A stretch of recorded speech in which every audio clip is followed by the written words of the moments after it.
بسم اللہ الرحمن الرحیم۔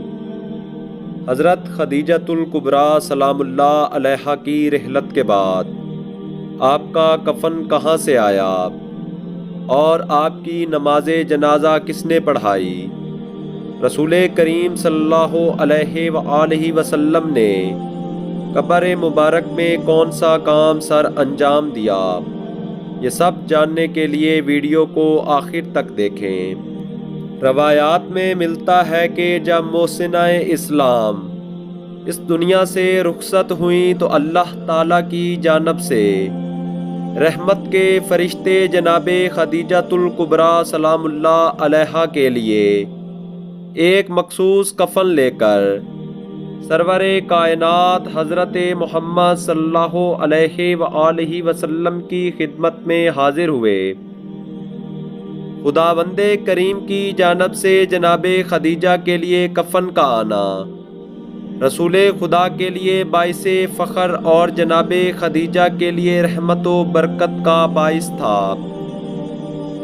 رسول اللہ صلی اللہ علیہ وآلہ وسلم نے جناب خدیجہ کو کفن پہنا کر جنازے کو کوہ حجون میں واقع قبرستان جو مکہ سے اونچائی پر واقع ہے اور جہاں پر وجہ تخلیق کائنات حضرت محمد صلی اللہ علیہ وآلہ وسلم کی والدہ ماجدہ حضرت آمنہ سلام اللہ علیہا کی قبر مبارک ہے، آپ صلی اللہ علیہ وآلہ وسلم جنازے کو اس طرف اٹھا کر چل دیے۔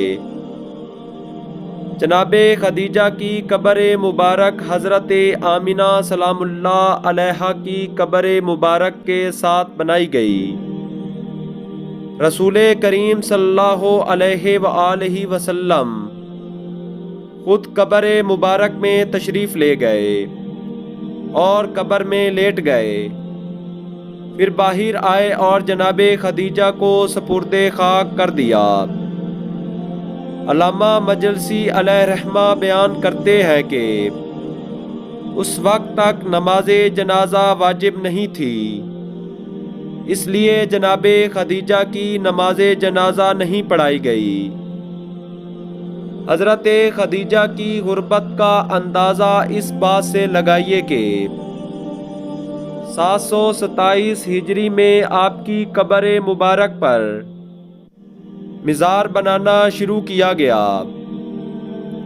مکہ اور دور دراز کے زائرین زیارت کے لیے آتے، لیکن 1344 ہجری میں حکومت وقت نے مزار کو گرا دیا۔ ماں اور بیٹی کی غربت دیکھو کہ حکومت وقت نے قبروں کے نشان تک مٹا دیے۔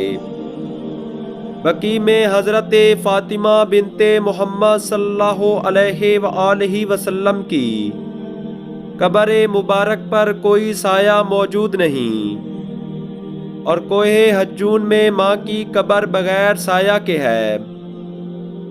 اللہم صلی علی محمد وآل محمد وعجل فرجہم۔ خدایا رحمتیں نازل فرما محمد صلی اللہ علیہ وآلہ وسلم پر اور آپ کی پاک آل پر۔ اس طرح کی مزید حقیقی اور سچی ویڈیوز دیکھنے کے لیے چینل کو سبسکرائب کریں اور بیل آئیکن پریس کریں تاکہ آپ کو ہر نئی آنے والی ویڈیو مل سکے۔